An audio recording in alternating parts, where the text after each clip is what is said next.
जय जगन्नाथ। सबु श्रोता मंडली को मोर सश्रद्ध प्रणाम और अयुत अभिनंदन। आज स्मृति सांत्वनार यही 75तम डिजिटाल आसर रे मोर एक छोटिया निबंध पढ़ा जाऊँगी।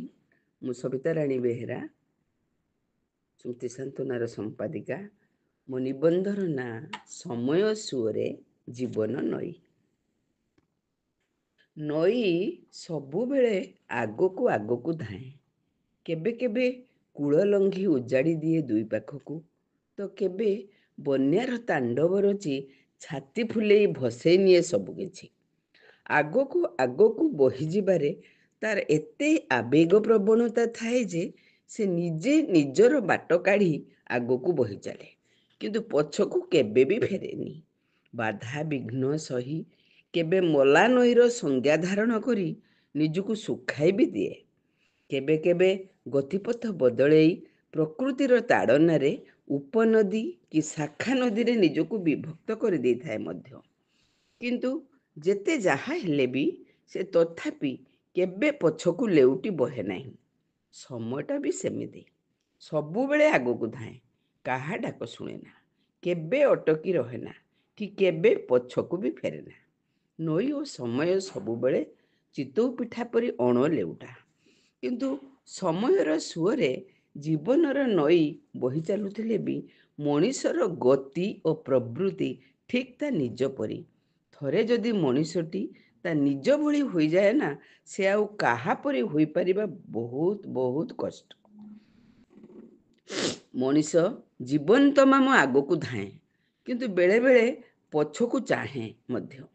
ताकू लागे किए जेमिति ताकू पछरू डाकुछि। आगकू जिबार स्वप्न विभोर मनीष पछ अतीतर स्मृति को समग्र भावे केबे फोपाड़ी दे पारे ना। किछि अंगलिभा स्मृति ता छाती सिंधुकरे साइता संपद होई रही जाई थाए। अस्तव्यस्त होई से अटकी जाए, पछकू भी फेरिबार सिद्धांत निए। केबे केमिति एमिति अनुभव आसे तार संघर्षमय जीवन रे। अनेक समय मध्य भविष्यतर चिंता और अतीतर स्मृति अपेक्षा तार वर्तमान स्थिति रे से बेसी आक्तामाक्ता हुई पड़े। किंतु ये वर्तमान जे दिने पुणी अतीत हेबो और भविष्यत जे दिने ता हाथ मुठारे लुचकाली खेलिबो, ए स्वीकृत सत्य और उपरवालार निर्देश को मनीषटी सबुबेले उदार चित्तरे ग्रहण करि पारे ना। जुक्ति सिद्ध मन तार अझट करे, से खाली बाट खोजी बुले केउ बाटे जीव कौन करिबो। किंतु नई परी बा समय परी से निजे निजर बाट काढ़ी आगकू बढ़ी पारे ना। अबुझा मनरे तार असंख्य प्रश्नर गणित, केउटा बाट केउटा अबाट। जनकर रुचिरे जहा तापाई बाट होई थाए, आउ कहा पाई ताहा अबाट होई पारि थाए। बाट अबाटर संज्ञार सठिक निर्धारण तापाई काठिकर पाठ होई जाए। बहिघोषा पाठ भी समस्त को सुहाए नहीं बेले बेले। तेणु किए मोड़ा बाटरे जाए तो किए अमड़ा बाटरे जाए, किए पाद चिन्ह देखी जाए तो किए कहा हाथ धरी जाए, किंतु केही केही कलम्बसीय भावनारे काहाको खोजी खोजी जाई केउठी पहुँची जाती मध्य। आविष्कार और उद्भावनर साम्राज्य तांको हाथ ठारी डाके। तेणु आमको मानिबाकू पड़िबो, समयटा सबुबेले सबु मनीषंक पई आवेग प्रवणतार बर्णील हस्ताक्षर होई पारे ना। केबे केबे अंका बंका कंटा झंटा पूर्ण एक अगम्य रास्ता मध्य होई पारे। मनीषर जीवन केबे केबे आलोक भली होई पारि थाए, मात्र आलोक नुहे। केबे केबे अंधार भली होई पारि थाए, किंतु अंधार नुहे। केबे से दुख बांटी बांटी हालुका हेबाकू चेष्टा करे, पुणी केबे सुख साउंटी साउंटी निजकू ओजनदार करि थाए। किंतु आजिकाली मनीषर अमानिया मन निज जीवन को मंगलमय करे गढ़िबार चेष्टा न करी मंगल ग्रह रे जाई जीवन को खोजुची। फुटा फुलटी कौन आउ थरे फुटी पारिबो कि?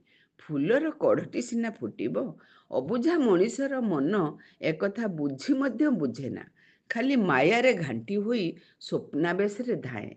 नई केबे भी बुझे ना सागरर गभीरता, କିନ୍ତୁ ଧାଇଁ ଚାଲିଥାଏ ଆଗକୁ ଆଗକୁ ସାଗର ସହ ମିଶିବାର ସୁନେଲି ସ୍ୱପ୍ନରେ।